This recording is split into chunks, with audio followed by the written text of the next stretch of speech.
जिसके निकालने में तुमको सुख की अनुभूति हो रही, उसको रोकने में कितनी सुख की अनुभूति होगी।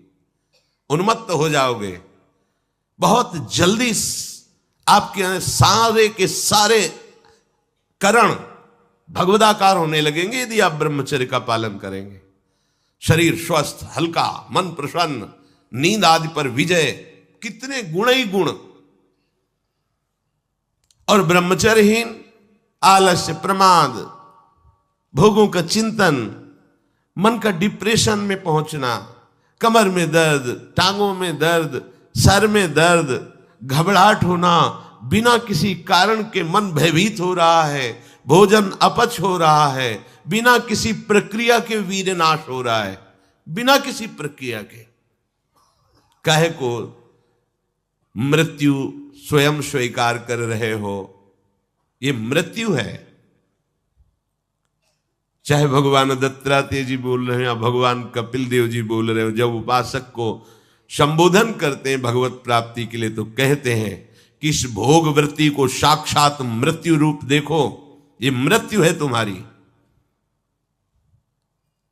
जब शरीर राग त्यागना है तो तुम शरीर से भोग भोगोगे तो आसक्ति शरीर की पुष्ट होगी, आसक्ति भोग सुख की पुष्ट होगी, है नहीं।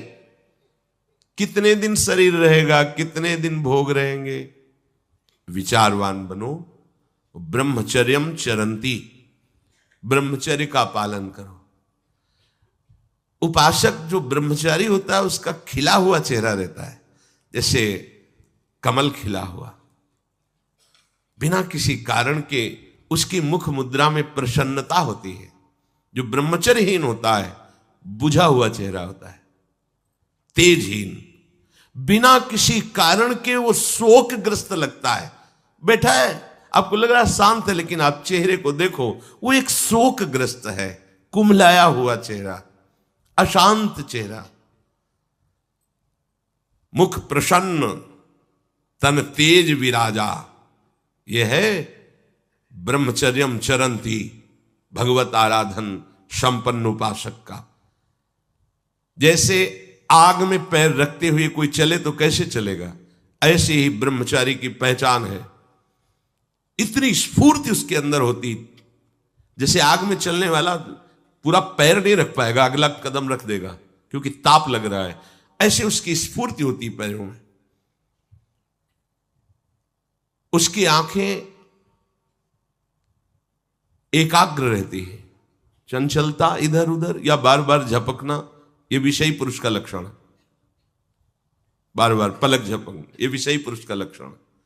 इधर उधर ताक झांक, चंचलता, ऐसा बैठे तिनका तोड़ रहा है, पैर हिला, ये सब विषयी पुरुष के लक्षण है। ये तो बिल्कुल साधारण स्पष्ट दिखाई देता है आदमी विषयी है या ब्रह्मचारी, एक सेकंड में लक्षण होते हैं। आपको जब भगवत मार्ग का अवसर मिला है तो गृहस्थ हो, संतान हो गई, ब्रह्मचर्य से रहो। नहीं चाहिए संतान तो भ्रूण हत्या, गर्भ हत्या जैसे महापाप करने की क्या जरूरत है।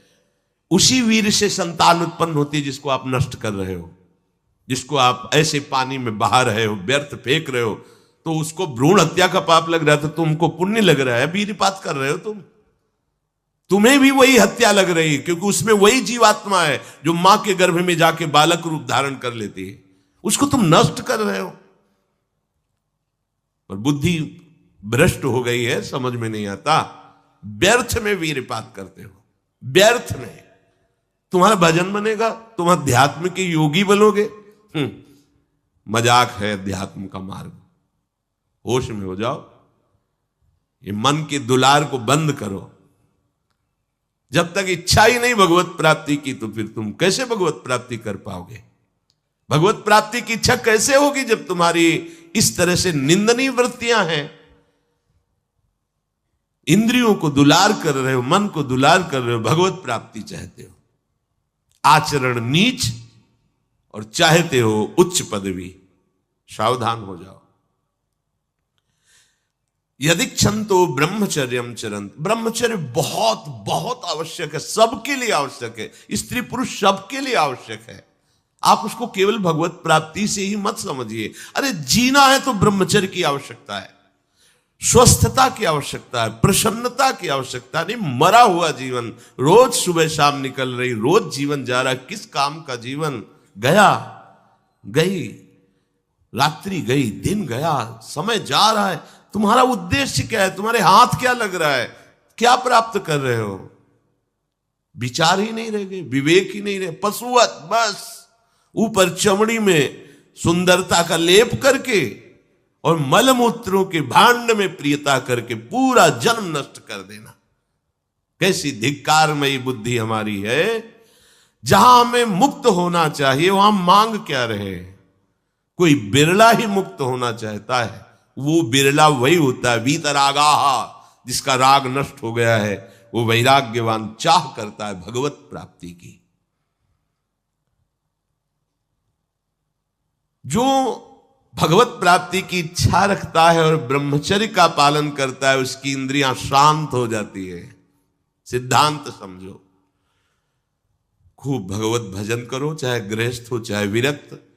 संतान उत्पत्ति की आवश्यकता है तो ब्रह्मचर्य नष्ट करो, नहीं तो गृहस्थ में भी ब्रह्मचर्य रहा जा सकता है।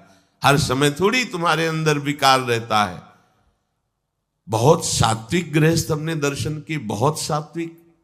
पर अब तो ऐसा देखना, सुनना, बोलना, खाना पीना हो गया है कि ब्रह्मचर्य तो एक स्वप्न जैसी बात है, कोई इसे धारण ही नहीं करना चाहता। उसका कुपरिणाम सब भोग रहे हैं, सब भोग रहे हैं।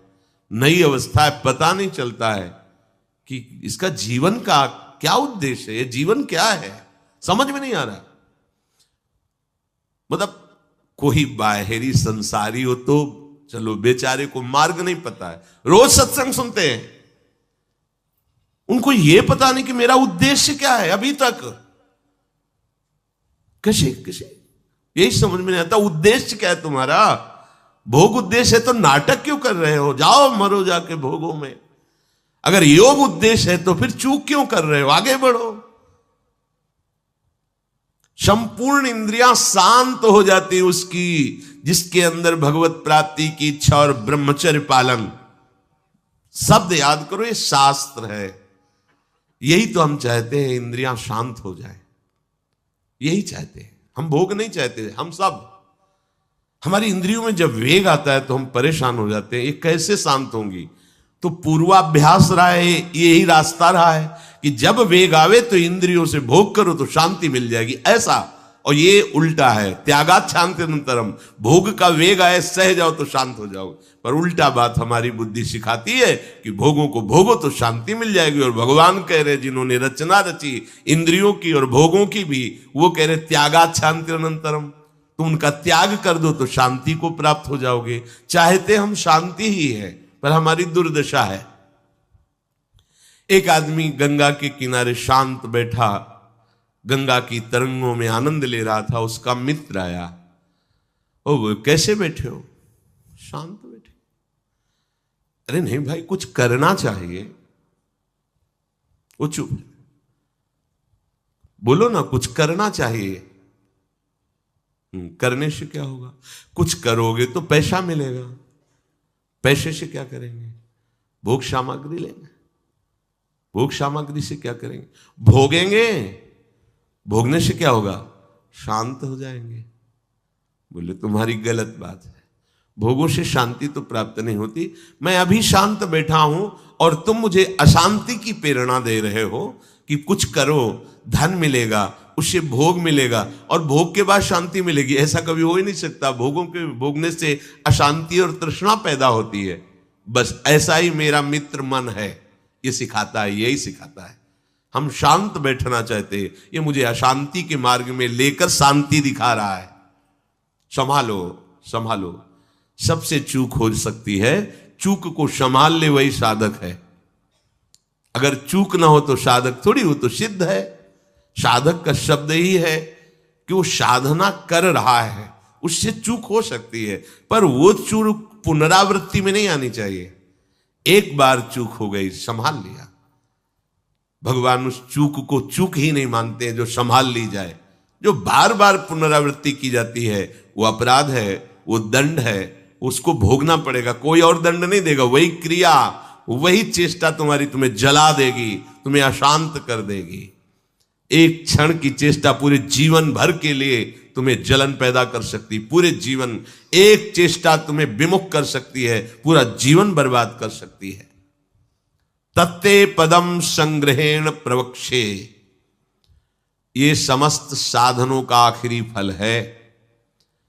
जब कोई भगवत प्राप्ति की इच्छा करके ब्रह्मचर्य, ये बहुत खास बात है, बैठा लीजिए आप सब, ब्रह्मचर्य की अत्यंत आवश्यकता है। बिना ब्रह्मचर्य के अध्यात्म की चढ़ाई पर नहीं चढ़ सकते हैं। आपको परेशानी इसलिए होती कि आप उसी का चिंतन करते हैं।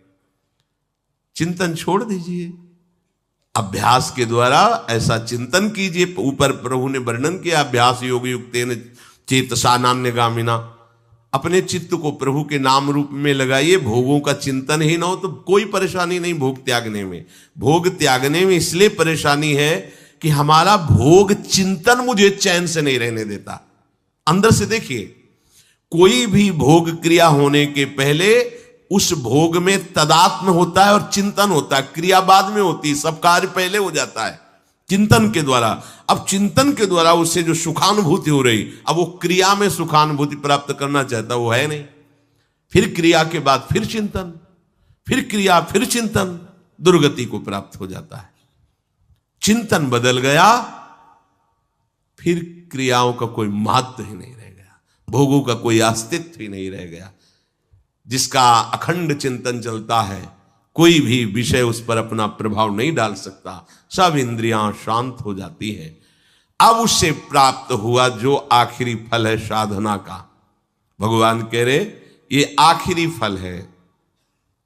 पदम संग्रहेण प्रवक्षये, वो उस परम पद में प्रवेश कर जाता है। परम पद में अच्छी तरह से उसका प्रवेश हो जाता है, अर्थात फिर कभी नहीं लौटता है, उसे परम पद कहते हैं।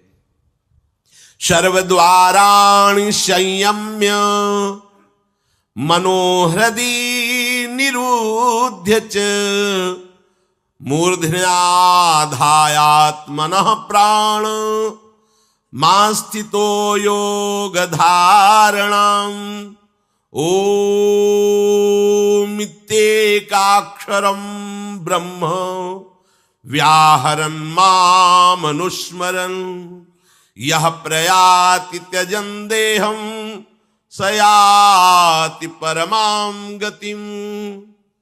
श्री भगवान कह रहे, जब वो ब्रह्मचर्य से भगवत प्राप्ति की इच्छा करके चित्त से निरंतर मेरा चिंतन करता है तो इंद्रियां शांत हो जाती हैं। इंद्रियों के संपूर्ण द्वारों को रोक दिया, आंखें खुली हैं या बंद, केवल नाम दिखाई दे रहा है या मंत्र दिखाई दे रहा है या मंत्र अधिष्ठात्र देवता श्यामा श्याम दिखाई दे रहे हैं। ये आंख बंद करके ध्यान लगाना कमजोरी है, क्योंकि अभी उसे बाहर कुछ और और अंदर कुछ और। इसलिए जब बाहर भीतर एक बात हो जाती है तो आंख खुली रहे तो भी नहीं दिखाई दे रहा और कुछ, वो आंख बंद रहे तो कोई समस्या नहीं। खुली और बंद केवल पलकों का भेद है। अंतर के चिंतन का चिंतनीय तत्व उसकी दृष्टि के सामने होता है। इंद्रियों के संपूर्ण द्वारों को रोक लिया, बड़ा कठिन है, देख लो, बहुत कठिन है। फिर मन को हृदय में निरुद्ध कर दिया, हृदय के सिवा मन जा ही नहीं, कोई वस्तु व्यक्ति स्थान का कोई चिंतन नहीं, मन अमना। प्राणों को सूक्ष्म करके मस्तक पर चढ़ा लिया, इसे योग धारणा कहते हैं। और फिर उस समय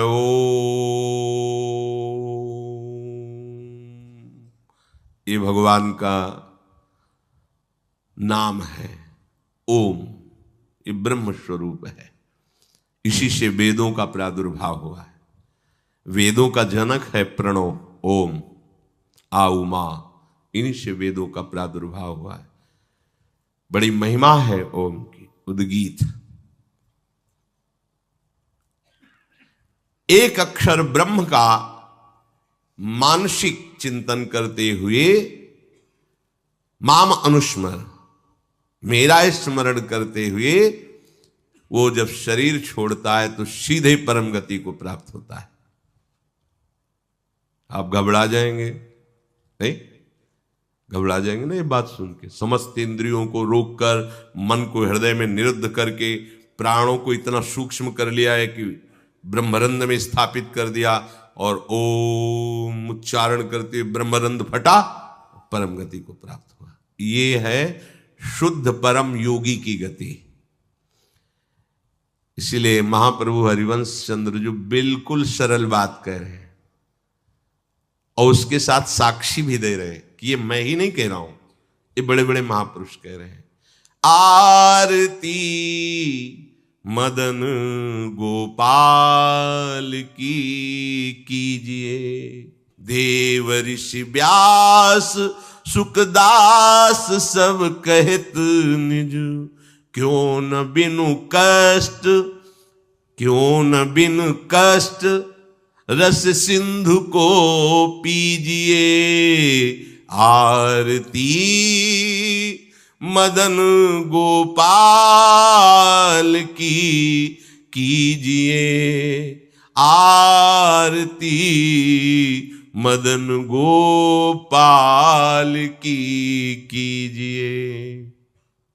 हरिवंश महाप्रभु के बड़ा एक कष्ट का मार्ग है, चूक हो गई तो परम गति नहीं मिलेगी, लेकिन हम तुम्हें हंसते खेलते परम गति का मार्ग बता रहे हैं। हित सजनी जो परम कृपाल है, मदन गोपाल को अपने घर का ठाकुर मान लो। पद्मासन लगा के, प्राणों को सूक्ष्म करके, इंद्रियों को निर्विषय करके, मनोनिग्रह करके, प्रणों का चिंतन करते हुए, योग बल से प्राणों को मस्तक पर धारण करके, ब्रह्मरंध्र का भेदन करके परम गति को, वो परम गति बहुत हल्की होगी जो यहां मिलेगा। इस परम गति को प्राप्त महापुरुष भी महारानी जी के निकुंज में झांक भी नहीं सकते, नहीं झांक सकते। बहुत दुर्लभ रस है ये। क्या करो? बिल्कुल, क्यों न बिन कष्ट रस सिंधु को पीजिए। परम गति यही तो है लालजू महाराज, और कौन है? यही परम पद है। वो मेरे में प्रवेश पा जाता है, एकत्व भाव से भगवान में लीन हो गया। जैसे जल की तरंग समुद्र में लीन हो गई, ऐसे वो लीन हो गया। यहां का लीन होना अलग है। बहुत जल्दी आपको बिना किसी कष्ट के परम लाभ मिल जाएगा। ठाकुर सेवा विराजमान कर लो। मदन गोपाल लाडले लालजू, राधा नाम या राधा वल्लभ रूप, प्रियालाल, जो भी भाव जैसे बन पावे, ठाकुर सेवा विराजमान कर लो। इनकी दासता से परम गति तुम्हारे पीछे पड़ी रहेगी। ये स्वीकार कर लो, स्वीकार कर लो। हम नहीं कह रहे, तस्मात् शास्त्रम प्रमाणम दीयमानम न ग्रहणंति बिना मत सेवनम जनाहा। जो सारूप्य सामीप्य सारिष्ट एकत्वाद मोक्ष परम गति है, वो भगवान देते तो मना कर देते, हमें नहीं चाहिए, बस हमें आपकी सेवा चाहिए। बिना मत सेवनम जनाहा, आपकी सेवा छूट जाए ऐसा मुझे मोक्ष आदि नहीं चाहिए, परम गति नहीं चाहिए। महाप्रभु कह रहे क्यों कष्ट में कदम रख रहे हो? आओ, बिल्कुल सहज सरलता से परम गति तुम्हारे पीछे पड़ी रहेगी और रस सिंधु का तुम पान करोगे। क्या? इन ठाकुर का श्रृंगार करो। बहुत रिजवार है, इनको आपका भाव चाहिए। जैसे भी आप हो, कोई शर्त नहीं है कि ये चीज होनी ही चाहिए, नहीं। देखो, बाजरे की रोटी और नमक, धन्ना जाट, कुछ नहीं है, दूसरी वस्तु नहीं है ही नहीं घर में। और ठाकुर साथ खेला कि नहीं खेला? आज तक वर्णन किसी भोग का ठाकुर जी ने नहीं किया। वाह वाह, सुदामा के तंदुल पाके बोल पड़े वाह, आज जो तृप्ति मिली वो कहे। सबरी के बेर पाकर के ठाकुर जी को तृप्ति हुई। तो अगर 56 भोग से तृप्ति होती तो फिर बात अलग थी कि हम गरीब कैसे भोग लगा पाएंगे। लेकिन हमारे ठाकुर को आपका भाव चाहिए। गर्व है कि मैं 56 भोग लगाता हूं, ठाकुर ने देखा भी नहीं, दृष्टि भोग भी नहीं लगाया, क्योंकि गर्व रूपी दूषित वस्तु उसमें पड़ी है। और भाव रूपी परम स्वादिष्ट वस्तु पड़ी है, तो बाजरे की रोटी को रोकना पड़ा धन्ना जाट को कि तू 3 दिन हो गए पूरी रोटी खा लेगा तो मैं भूखा रह जाऊंगा, आधी तुम पाओ आधी हम पाएंगे। नवकिशोर ठाकुर जी नई अवस्था धन्ना जाट खेल रहे ठाकुर भाव। महाप्रभु कह रहे मदन गोपाल का श्रृंगार करो, उनकी आरती उतारो। देव ऋषि नारद, शुकाचार्य, भगवान व्यासदेव जी आज बड़े बड़े महापुरुष कह रहे हैं यदि मदन गोपाल ठाकुर की सेवा की तो बिना कष्ट के परम गति परम सुख तुम्हें वरण कर लेगा। बिना कष्ट के तुम परम सुख सिंधु में डूब जाओगे, विश्वास करो। हरिवंश महाप्रभु कह रहे हैं अगर करी धूप कुमकुम मलय रंजित, नौबर्तिका घृत सो पूरी राखो, कुसुम कृत माल नंदलाल के भाल पर, तिलक करी प्रगट यश क्यों न भाखो, भोग प्रभु योग भरी थार धरि कृष्ण पे, मुदित भुज दंडवर चंवर ढारो, आचमन पान हित मिलत कर्पूर जल, सुभग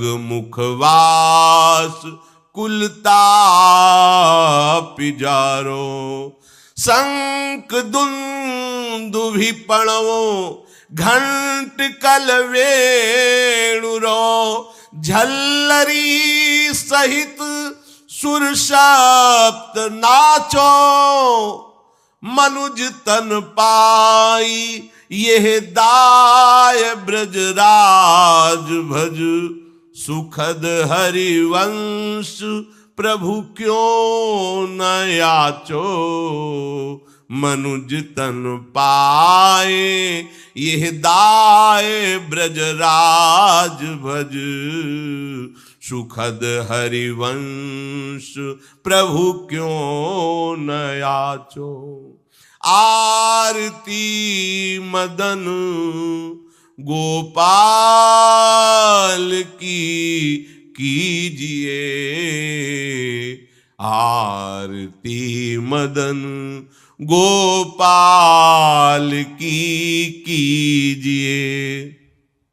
आरती सजाओ, ठाकुर को सुंदर सुंदर सुवासित जल से स्नान करा के, कोमल वस्त्रों से श्रीअंग प्रक्षालन करके, पोछ करके विराजमान करो, सुंदर पोशाक धारण कराओ,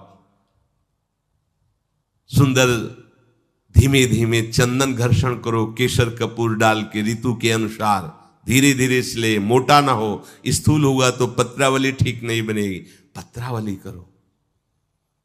सुंदर सुंदर पुष्प लाओ चयन करके, 2-4 पुष्प ही वृंदावन के हो गए तो लाखों करोड़ों के बाहर के पुष्प समानता नहीं कर सकते। इस धाम में जो प्रगट पुष्प हैं, किसी भी लता के 2-4 पुष्प कोमल पत्ते चढ़ा दो, हमारे ठाकुर रीझ जाएंगे।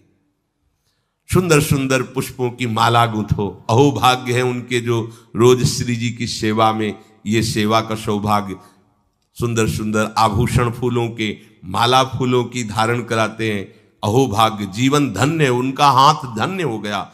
पूर्व जितने भी हाथों से हमारे कर्म नहीं होने चाहिए वो हुए हैं, वो सब भस्म हो जाएंगे, क्योंकि अब ठाकुर सेवा में हाथ लग गए। आप ठाकुर जी की रसोई अमनिया कर रहे, ठाकुर जी की रसोई अमनिया किए हुए पात्रों को अमनिया कर रहे, आप पोछा लगा, कृतकृत्य हो गए। लाखों माला भजन इसकी समानता नहीं कर सकता। श्री जी के उच्छिष्ट पात्रों को आपने मार्जन करके विराजमान किया नवीन भोग के लिए, लाखों माला इसकी समान, ये सेवकाई है। सेवकाई सीधे श्री जी को अधीन करती है, माला जपने का फल है, इसका फल नहीं, सीधे आराध्य देव को अधीन करती है सेवा। जैसे ये उपासक रात में जग करके, नींद ना लेकर के कष्ट सहते हुए वर्षों का अभ्यास, ये श्रृंगार करते, इसमें 2-4 घंटे नहीं लगते हैं। कल जो श्रृंगार होना है, मध्याह्न में विश्राम नहीं करते, नीचे वहां बेसमेंट में ये श्रृंगार करते रहते कपड़ों का। ये श्री जी आज ऐसे सिंहासन में बैठे, निहाल हो गए तुम। अगर अन्य कोई दुराचार प्रवृत्तियां तुम्हारे ऊपर शासन न करे, तुम अन्य कोई गलत कार्य ना करो, तो तुम खुद ही देख लोगे कि आपके अंदर श्री जी क्या देती हैं। जो बड़े बड़े योगियों के लिए दुर्लभ है वो प्रीति आ जाएगी, लाडली जी के लिए रोना आ जाएगा, कभी श्रृंगार करते करते आंसुओं की झड़ी लग जाएगी। ऐसा होता है, ऐसा होता है। जब हमारे अंदर भाव बहुत है और सामग्री नहीं है, तब वो दैन्यता भरी सेवा होती, पूछो मत। जब कुछ नहीं था, थोड़ी मिश्री केवल, और भाव में कढ़ी चावल और फुल्का ऐसे सब, तो आंसू चल रहे कि लाडली मुझ दीनहीन गरीब की क्या है, आपके द्वारा दी हुई मिश्री केवल है, सामने रख के ऐसा सुख मिलता तुम्हें कैसे। बिहारी जी के सामने से 4 डलियों से फूल मांग लिए, एक एक 2-2 ऐसे फूल दे दिए, श्री जी के लिए फूल दे दिए, तो दे देते थे मालीजन। आके जब उनकी पंखुड़ी करके शयन के ऐसी छोटी सी गादी लगाते और श्री जी को विराजमान करके ऐसे चल, कैसे वो सुख तुम्हें कैसे वर्णन करें। बड़े बड़े योग सिद्धांत भी जहां प्रवेश नहीं पाते, वो ये बात है। जोग कुजोग ज्ञान अज्ञानु, जहां राम प्रेम प्रधानु, सो सब धर्म कर्म जर जाऊ, जहां राम पद पंकज भाऊ। ये आखिरी स्थिति है प्रेम की।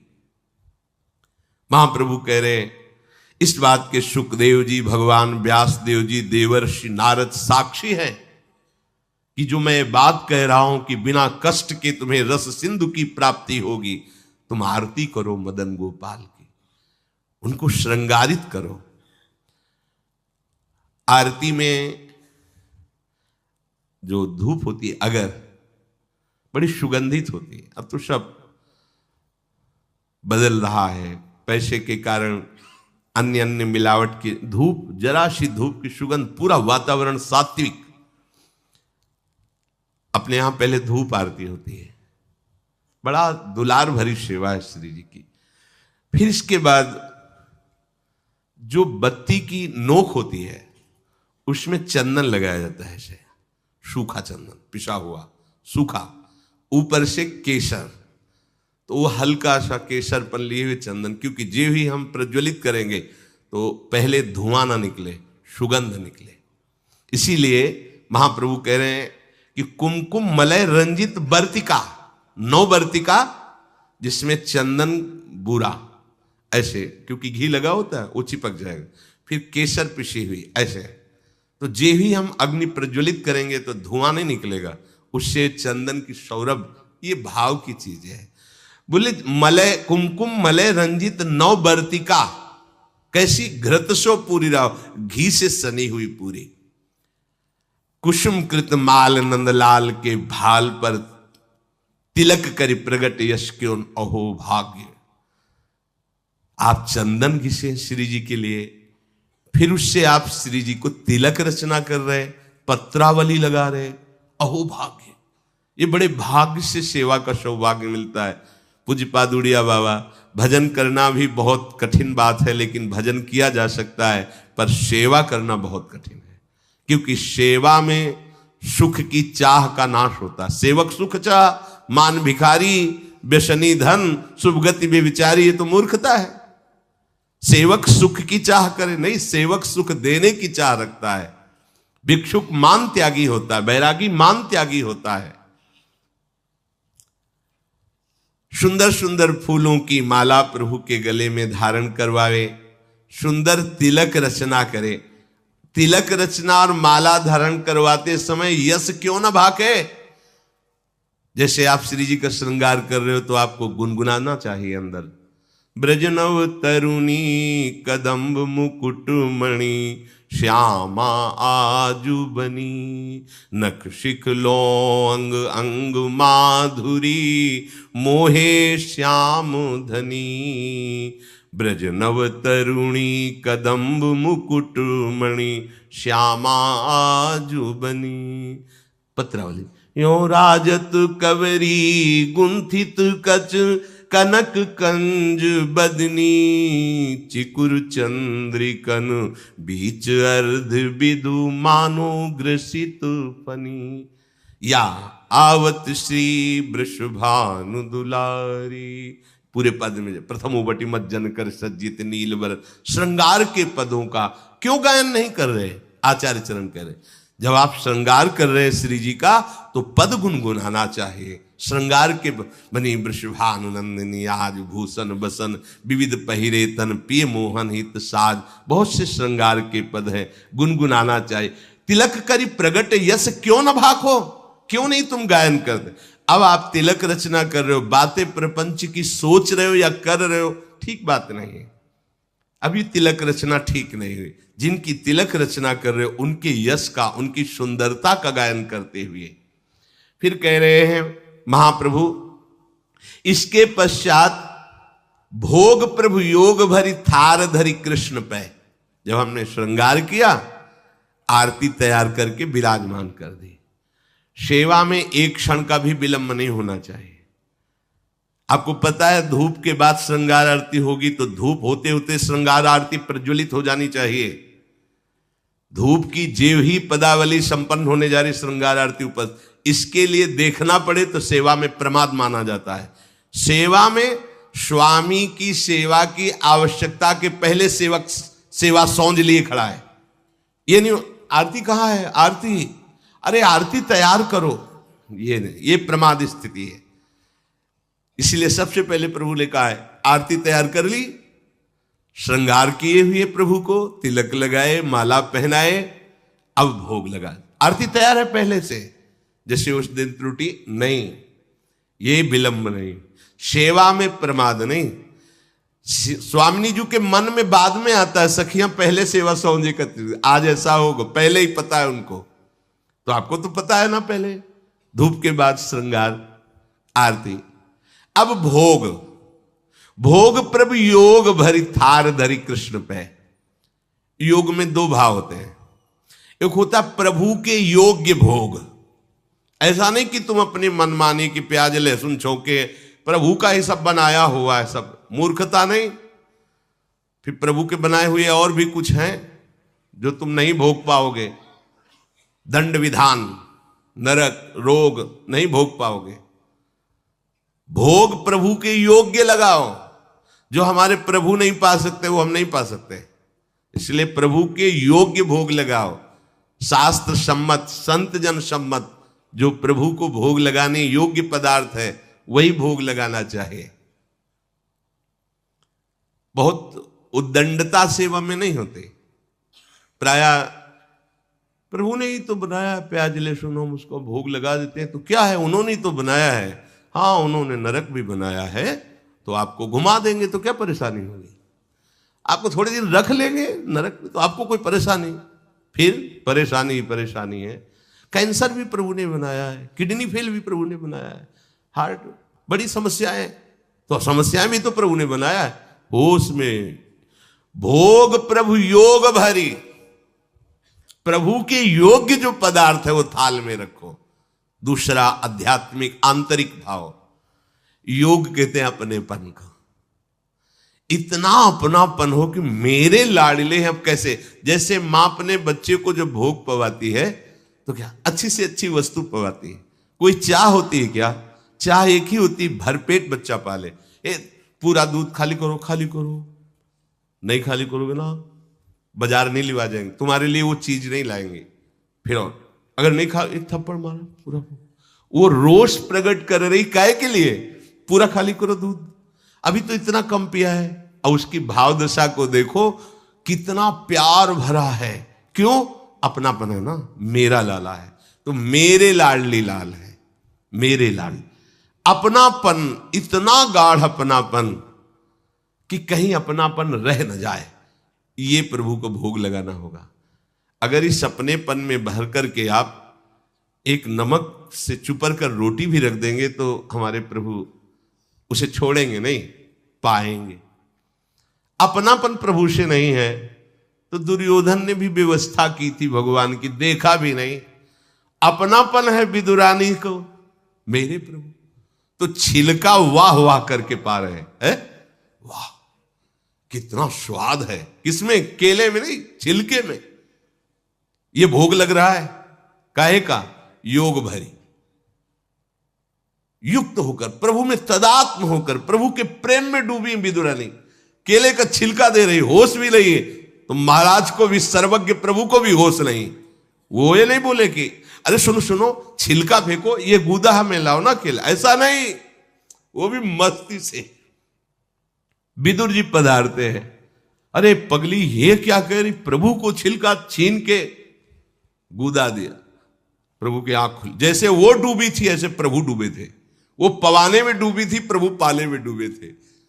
आंख खुली, बेस्वाद हो गए। विदुर जी अब वो स्वाद नहीं रहा, क्योंकि तुम्हारी बुद्धि लग रही है, वहां बुद्धि ही नहीं रही। ऐसा योग हो गया है कि भोग चक्क लग रहा है। ये है वास्तविक भोग। दो प्रकार का भाव इसमें, कि प्रभु के योग्य ही भोग थार पे विराजमान करे, और दूसरी बात प्रभु से इतना अपनापन हो जाए कि अपनेपन में आप थोड़ा सा जल भी देंगे तो अमृत जैसा प्रभु से पान करेंगे। प्रभु योग भरी थार धरी कृष्ण पे अब सुंदर भोग लगाया। आचमन पानहित मिलत कर्पूर जल, सुवासित सुगंधित। ऋतु के अनुसार सर्दी है, हल्का सा गुनगुना जल। गर्मी का समय है, शीतल जल, थोड़ा कपूर मिश्रित, थोड़ी इलायची डाल लें, सुगंधित सुवासित। जितना भाव करोगे ना आप। अच्छा आपके पास कुछ नहीं तो भाव के में क्या जाता है? अमुक अमुक पदार्थ डाल दे, बड़ा सुवासित, बड़ा सुगंधित जल। अब आचमन करा रहे हैं, प्रभु स्वीकार कर रहे हैं। वस्तु भोक्ता प्रभु तब होते जब आपके अंदर भाव हो। तो पहले भाव भोगा फिर वस्तु। अगर भाव नहीं तो वस्तु भोक्ता प्रभु नहीं होते, ये ध्यान रखना। वस्तु वापस तुम्हें मिलती है ना, तो ऐसा नहीं कि भोग नहीं लगा, पक्का प्रत्येक कण कण का भोग लगना, क्योंकि आपका भाव उसमें मिला। भाव प्रभु ने पा लिया और उच्छिष्ट वस्तु आपको दे दी। अब जब आप पाओगे तो वही उच्छिष्ट प्रसन्नता प्रदान करेगा। प्रसादे सर्व दुखा नाम हानि रस्योपजायते, समस्त हानि। वह अखंड प्रसन्न, ऐसी प्रसन्नता में भगवत प्रेम स्फुरित होता है। आचमन कराया सुगंधित जल से, फिर सुभग मुखवास। मुखवास पान की बीड़ी, सुंदर पान की बीड़ी, इलायची, नारियल आदि डाल के सुंदर तैयार की, प्रभु को पवाया। मुखवास, इससे क्या होगा? जितने भी दैहिक दैविक भौतिक